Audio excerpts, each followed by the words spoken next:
we want to calculate the volume of a cylinder. So just like we did with a cube, we're going to find the area of the top of the cylinder. This area of the top of the cylinder is just a circular shape. And once we find that, we multiply by the height, and that gives us the volume. Everything inside that cylinder, the area of the top times the height. So how do we find the area of a circle? The first thing we have to find is the radius. And the radius is half of the diameter.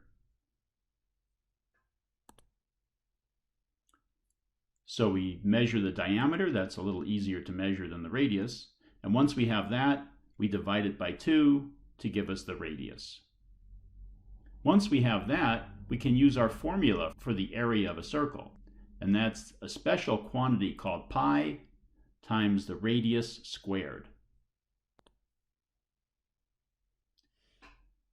Pi, this special quantity, has that symbol, that Greek letter pi, and it's approximately 3.14. That's close enough for what we're doing here. It actually goes on and on and on, many, many, many decimal places, but we're just going to use 3.14.